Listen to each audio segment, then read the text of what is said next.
আপনারও কি ধান গাছের পাতা গোল হয়ে মুড়ে যাচ্ছে, পাতার সবুজ অংশ খেয়ে পাতা সাদা হয়ে যাচ্ছে, এমনকি কোথাও কোথাও পাতার বড় অংশ কেটে নষ্ট করে দিচ্ছে? তাহলে আজকের ভিডিওটা আপনার জন্য খুবই গুরুত্বপূর্ণ, কারণ আজকের ভিডিওতে আমরা জানবো ধানের পাতার এই সমস্যা কেন হচ্ছে, কোন পোকা এর জন্য দায়ী, কোন ওষুধ ব্যবহার করা যেতে পারে, কতটা ওষুধ লাগবে এবং কতটা পরিমাণ জলে মিশিয়ে ব্যবহার করবেন এবং কিভাবে স্প্রে করলে ভালো ফল পাওয়া যায়। So let's start the video. প্রিয় কৃষক, প্রথমেই আমাদের সমস্যা চিনতে হবে আসলে কি হয়েছে। যদি দেখেন ধানের পাতা গোল হয়ে মুড়ে যাচ্ছে আর সেই মোড়ানো পাতার ভিতরে ছোট শুঁয়া পোকা অথবা লেদা পোকা রয়েছে, তাহলে এটি ধানের পাতা মোড়ানো অথবা লিফ ফোল্ডার হওয়ার সম্ভাবনা রয়েছে। এই পোকা পাতার সবুজ অংশ খেয়ে ফেলে এবং ফলে পাতা প্রথমে সাদা দাগ দেখা যায়। আক্রমণ বেশি হলে পুরো পাতা শুকিয়ে যেতে পারে। Remember, white patches on the leaf can be a waiting sign of leaf feeding insect. তবে শুধু পাতা সাদা হলেই যে পোকা হয়েছে এমন নয়, রোগ, পুষ্টি সমস্যা ও অন্যান্য কারণেও পাতার রং পরিবর্তন হতে পারে। তাই পাতার ভাঁজের ভেতরে পোকা আছে কিনা অবশ্যই দেখে নেবেন। এবারে কথা বলবো কিভাবে আপনারা এই পোকাটির শনাক্তিকরণ করবেন। এই পোকার একটি সমস্যা হলো পোকা অনেক সময় পাতার ভিতরে লুকিয়ে থাকে, পাতা ভাঁজ করে ভিতরে সবুজ অংশ খেয়ে থাকে, তাই বাইরে থেকে শুধু সাদা দাগ দেখা যায়। আপনি যদি আক্রান্ত পাতা খুলে দেখেন, ভিতরে ছোট শুঁয়া পোকা অথবা লেদা পোকা দেখতে পাবেন। যদি জমির অনেক গাছে একসঙ্গে এরকম লক্ষণ দেখা যায়, তখন দ্রুত ব্যবস্থা নেওয়া দরকার। এবারে আসি মূল ওষুধের কথায়। কোন ইনসেকটিসাইড ব্যবহার করলে আপনারা দ্রুত রেজাল্ট পাবেন?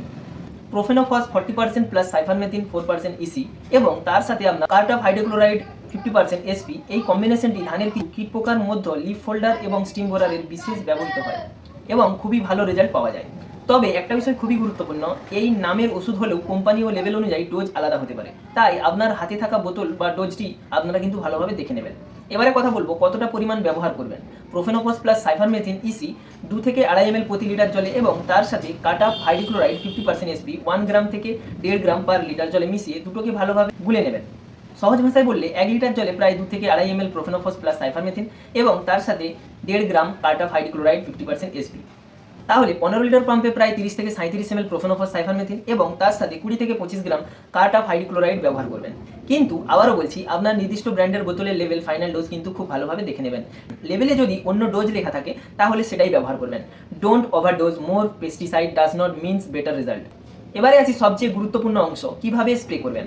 প্রথমে পরিষ্কার জলে পাম্পটি প্রায় অর্ধেক ভর্তি করবেন, তারপর প্রোফেনোফস সাইফারমেথিন 30 থেকে 40 ml ভালোভাবে মিক্স করে নেবেন এবং তারপর বাকি অংশে জল নিয়ে পাম্প ভর্তি করে তারপর কার্টাফ হাইড্রোক্লোরাইড 25 গ্রাম মিশিয়ে ভালোভাবে দুটোকে মিক্স করে আপনার জমিতে স্প্রে করবেন। স্প্রে করার সময় শুধু ধানের ওপর অংশে ওষুধ দিলেই হবে না, যে পাতাগুলো মোড়ানো হয়েছে সেখানে স্প্রে যেন ভালোভাবে পৌঁছায় সেটা খুবই গুরুত্বপূর্ণ।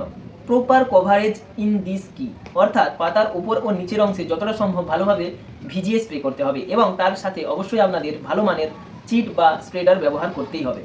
এবারে আসি কখন স্প্রে করবেন। খুব কড়া রোদে স্প্রে না করাই ভালো, সকাল বা বিকেলে তুলনামূলক ঠান্ডা সময়ে বেছে নিতে পারেন।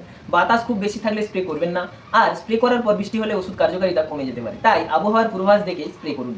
বন্ধুরা, কীটনাশক কোনো সাধারণ ওষুধ নয়। স্প্রে করার সময় গ্লাভস ব্যবহার করুন, মাস্ক ব্যবহার করুন এবং চোখ ও ত্বককে সুরক্ষিত রাখুন। স্প্রে করার সময় গুটকা বা ধূমপান করবেন না। শিশু এবং গবাদি পশুকে স্প্রে করার জমি থেকে দূরে রাখুন এবং সবচেয়ে গুরুত্বপূর্ণ বিষয়, নিজের ইচ্ছে মতো 2-3 ধরনের কীটনাশক একসাথে মিশিয়ে দেবেন না। এবারে কথা বলবো শুধু কি এই ওষুধ দিলেই হবে?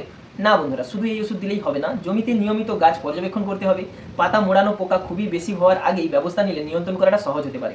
আক্রান্ত পাতা তুলে পোকা আছে কিনা দেখুন। জমিতে অপ্রয়োজনীয়ভাবে অতিরিক্ত নাইট্রোজেন সার ব্যবহার করাও এড়িয়ে চলুন এবং সুষম সার ব্যবস্থাপনা করুন। তাহলে বন্ধুরা, আজকের ভিডিও থেকে আমরা কি শিখলাম? ধানের পাতা মোড়ানো, পাতা সবুজ অংশ খেয়ে সাদা করে দেওয়া এবং পাতা নষ্ট করার মতো লক্ষণ দেখলে প্রথমে পোকা শনাক্ত করতে হবে। লিফ ফোল্ডার হলে ধানের কোন ধরনের কীটনাশক ব্যবহার করতে হবে। তবে correct pest identification plus correct product plus correct dose plus correct spraying and then the better result. ভুল পোকার ওষুধ ব্যবহার করলে টাকা খরচ হবে কিন্তু ফলাফল নাও আসতে পারে। তাই বন্ধুরা, আপনারা ধানের জমিতে যদি এমন সমস্যা হয়ে থাকে তাহলে কমেন্ট করে জানাবেন এবং ভিডিওটি ভালো লাগলে লাইক করুন এবং কৃষক বন্ধুদের সাথে শেয়ার করে দেবেন। আর কৃষি সংক্রান্ত এরকমই সমস্যার সমাধান পেতে চ্যানেলটি অবশ্যই সাবস্ক্রাইব করে পাশে থাকা বেল আইকনটি অবশ্যই প্রেস করে রাখবেন। আমি আবারও আসবো ধানের অন্য কোনো গুরুত্বপূর্ণ সমস্যা এবং তার সমাধান নিয়ে। ততক্ষণ পর্যন্ত ভালো থাকুন, সুস্থ থাকুন, আপনার ধানের ফলন ভালো হোক। ধন্যবাদ।